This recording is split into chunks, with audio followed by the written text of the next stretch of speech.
Hello, beautiful ladies. Dr. Emily Kybert here with Thyroid Strong Podcast, a podcast for women with Hashimoto's who want to heal their Hashimoto's, go into remission, feel strong and confident in their body, and just feel like themselves again.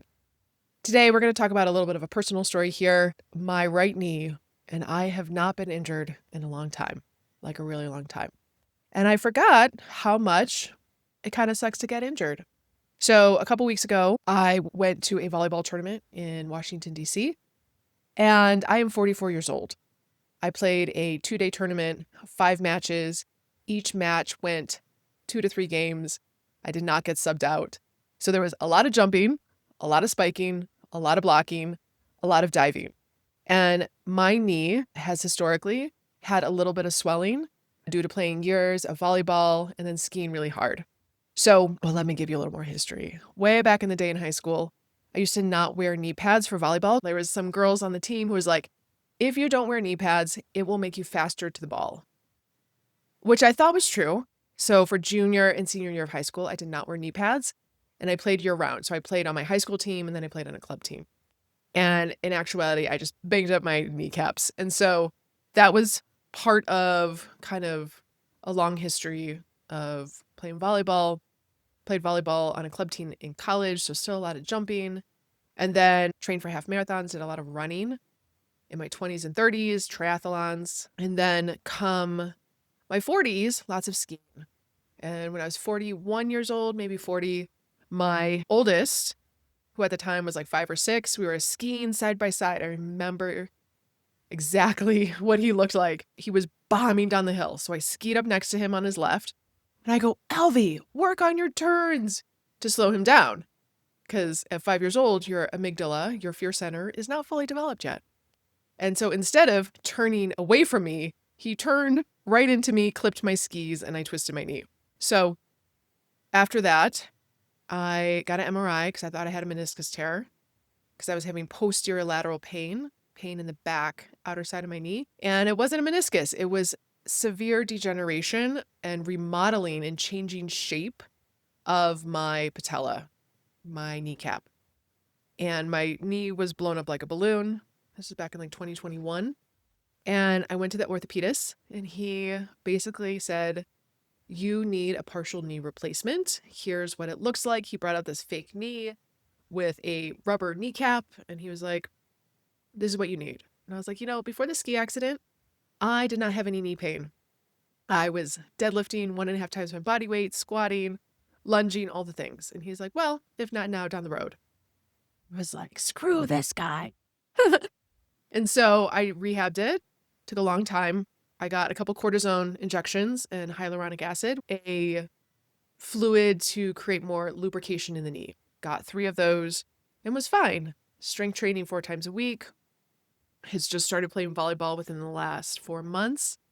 I was playing Wednesdays for 2 hours at night. Totally fine.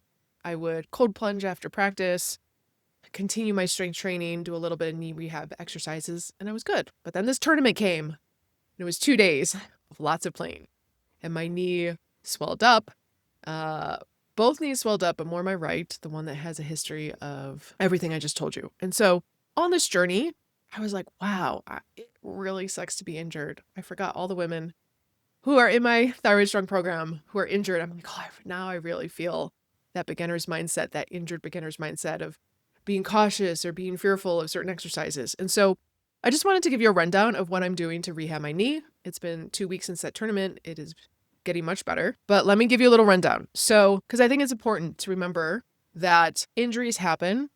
It's not, we're never going to get injured, but what can we do within our capacity to heal as quickly as possible? So I'm doing contrast therapy, a mix of like cold plunge, sauna, cold plunge sauna to kind of pump the inflammation out. I'm also getting on a bike every day. So that circular motion on a bike helps push the fluid that's stuck in the joint capsule in the knee out. Usually after 5 minutes of biking, my knee feels great. Knee extension rehab exercises, mainly banded knee extension exercises, dry needling to help reset the nerve firing to the muscles. So when we injure our knee and there's swelling in the knee, within 24 hours, our muscles around the knee do not coordinate stabilization. Specifically our VMO, our vastus medialis oblique, And so getting dry needling into those and putting stim on the needles to pump the muscle, basically, to then reset the muscles and also pump out the inflammation. Blood flow restriction. So within 24 hours of a knee injury, your quad will atrophy. You will physically see it. So the stim from the dry needling helps maintain the muscle, but also doing blood flow restriction. So cuffs around the legs, pumped up so that it's occluding the blood flow by 50 to 80%, and then doing exercises with those on, with a certain rep, set, count, and for a certain time. So very effective. There's lots of research on it for people who are post-op and they're laying in bed and they are losing muscle mass very quickly because they're not moving. It's used for that. It's used for injuries. So doing that 5 times a week, BPC 157 injections. I will drop a link below if you are interested in peptides like that. Helps with inflammation. Continuing to strength train. So I don't say, oh, I have an injury, I can't work out. You know what I'm hitting really hard? My core and my arms and my glutes and my other leg, but mainly a lot of core and arms. So don't use an injury as an excuse to not move your body. Give yourself the blessing of this injury to work on other parts of your body, maybe harder than you would think. Here's a little recap. Getting on the bike, contrast therapy to push out the inflammation, knee extension exercises, also to push out the inflammation, dry needling and blood flow restriction to build the muscle or maintain the muscle, continuing to strength train, tapping into peptides like BPC 157, and continuing to show up and do the do. Injuries make me super grumpy and moody. Kind of similar probably to a Hashi flare-up. And I had one of those a couple weeks ago as well. That can be a whole different podcast episode. But, I've also been doing red light therapy. So I'm going to drop the link to my favorite red light therapy in the show notes. But it's continuing to show up and do the do, to not let an injury get us down and sideline us. But how can we pivot? How can we become stronger from this challenging moment? So that is my knee rehab journey. I'm taking 3 weeks off from volleyball. I'm coming back beginning of December because we have a tournament second week of December. It's just a 2-hour tournament, so not a 2-day tournament. And then the goal is really, how can I get as strong as possible and continue to rehab and really build the muscle back, because I have a 2-day tournament in March and then nationals is in May. And so I want to set myself up for success for those 2 bigger tournaments. All right, ladies, if this was interesting to you, go ahead, rate and review on iTunes, Spotify, wherever you listen to your podcasts. If you want one-on-one help inside of my Thyroid Strong Functional Medicine program, I'm going to drop a link below to apply. Let's build you a strength workout.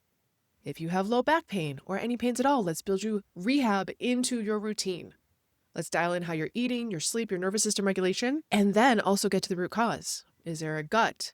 Is there environmental load? Is there hormone issues? Can we dial those in so that you can feel like your best self, lose weight, feel amazing in your clothes, feel good in your body, feel like you again, but maybe even better than you felt before? So that's what we do inside of Thyroid Strong Functional Medicine program. I will say very few people know how to do the functional medicine and the body recomposition and the rehab. So that is my specialty. That's what I do. The majority of the women I see are Hashimoto's meets gut meets mold exposure.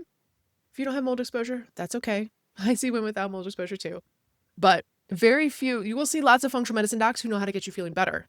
Very few of them know how to do body recomposition. Most functional medicine docs don't even look like they work out. So I'll just put that out there too. All right, ladies, I will see you next week.